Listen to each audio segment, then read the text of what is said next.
kami coba ingatkan tentang doa Nabi sallallahu alaihi wasallam dalam setiap kesempatan pasca salat yang tersebut dalam hadis riwayat Ibnu Majah itu nomor hadis 925 bahwa Nabi sallallahu alaihi wasallam senantiasa berdoa memohon kepada Allah dalam 3 hal dengan kalimat yang singkat tapi isinya begitu padat.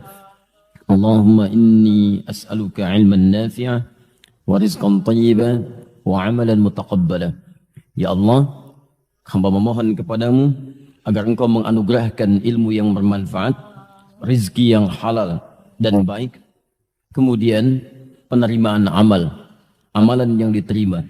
Jadi saya sering ingatkan bahwa selevel Nabi Muhammad sallallahu alaihi wasallam saja yang sesungguhnya sudah dijamin dengan surga, dijaga dari maksiat, membuktikan syukurnya kepada Allah Subhanahu wa taala dengan meningkatkan ibadahnya, dan yang luar biasa masih berdoa kepada Allah dengan begitu tawadhu'nya, ya Allah mohon terima amalan saya.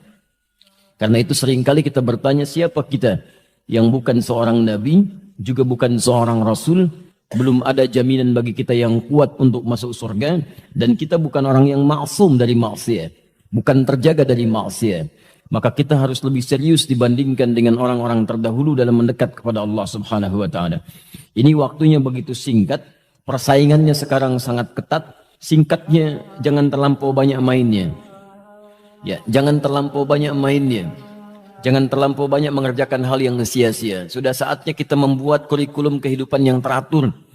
Bahkan sholat ini dibuka dengan sholat subuh. Dan ini memiliki 2 nama di antara sekian sholat yang lain. Yang lain cuma 1 nama. Zuhur, Asar, Maghrib, Isya. Subuh 2. Ya, fajar dengan subuh. Ingat, fajar dengan subuh. Fajar menunjukkan korelasi keimanan kita yang terpancar ketika mendengar panggilan untuk menunaikan sholat. Muncul pancaran dalam hati kita untuk merespon. Fajar. Ya. Buka Quran surah ke-62 ayat yang ke-9. Paling kiri sebelah atas. Ya ayyuhalladzina amanu idza nudiya lis-salati min yaumil jumu'ati fas'au ila dzikrillah. Hei orang-orang yang telah menyatakan dirinya beriman kepada Allah. Kalau anda kemudian diseru di hari Jumat untuk menunaikan salat ibadah, fas'au ila dzikrillah, maka bergegaslah anda untuk ingat kepada Allah. Zikir di sana salat. Karena salat disebut dengan zikir. Dari mana taunya? Buka Quran surah ke-20 Thaha ayat yang ke-14. Allah menyebut kepada Musa alaihi salam untuk menetapkan Allah sebagai Rabb, menyembahnya dan tunaikan bukti penyembahan itu dengan salat, disebut zikir. Kata Allah, innani anallah la ilaha illa ana fa'budni wa aqimis salata li dzikri. Wa aqimis salata li dzikri. Musa, saya Allah. Tidak ada Tuhan selain saya.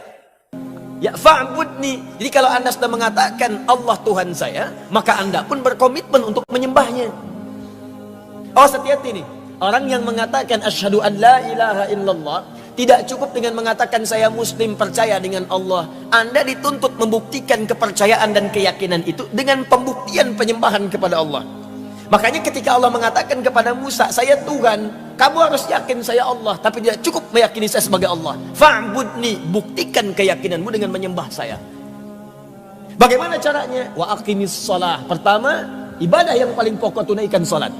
Jadi kalau ada orang bersyahadat, mengaku muslim, tapi tidak mau sholat, ini menunjukkan ada masalah dalam syahadatnya.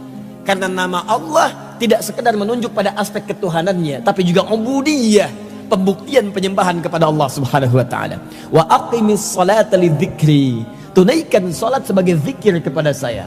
Di surah Quran surah Al-Jumu'ah disebut kita fas'au ila dzikrillah.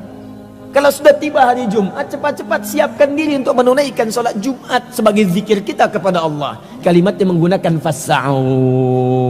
Bersegera di sana, siap-siap mandi dulu, siapkan wewangian. Jadi kalau waktu Jumatnya misal 11.58, ya antum siap-siap dari jam 11. Siap-siap dari setengah 11. Bahkan malamnya siapkan di pakaian untuk Jumat. Ini wewangiannya. Saya mau Jumatan di masjid mana? Jarak dari kantor ke masjid sekian. Jam berapa saya berangkat?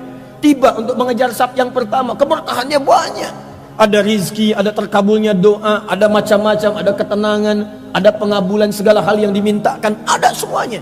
Makanya saking pentingnya dan manfaatnya Jumat itu diminta antum bersegera.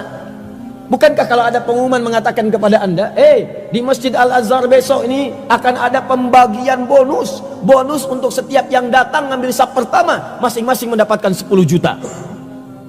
Kalau jamnya ditetapkan 11.58, pembagian jam 12 ya. Untuk saf pertama aja 50 orang pertama. Saya tanya, antum datang jam berapa? 98, nggak akan kebagian, nginep antum di masjid. Kenapa? Karena antum tahu banyak hal yang didapatkan. Nah, ini kebanyakan orang Jumatan itu tidak mempelajari dulu apa keutamaan Jumat. Karena dia tidak mempelajarinya, maka dorongan motivasinya itu agak kurang untuk datang dan mengejar keutamaannya. Itu persoalannya. Padahal Jumat itu nanti diiringi dengan kalimat-kalimat yang indah. Ada kalimat tentang rizki, wallahu khairur raziqin, di ayat ke-11-nya. Ada kalimat nanti penyandingan dengan munculnya banyak relasi, ayat ke-10-nya. Ada banyak hal yang mungkin kita bahas di lain kesempatan, tapi saya ingin tunjukkan, jangan banyak kita kemudian hidup mengisi kehidupan di muka bumi ini dengan mengerjakan hal yang sia-sia. Mulai sekarang petakan kehidupan dengan lebih baik. Anda mesti tahu apa yang mau dikerjakan di hari ini. Sholat kita disebut dengan subuh, pancaran kebaikannya disebut dengan fajar, waktunya disebut dengan subuh, dari kata asbah. Asbah itu sesuatu yang sudah siap dengan rencana.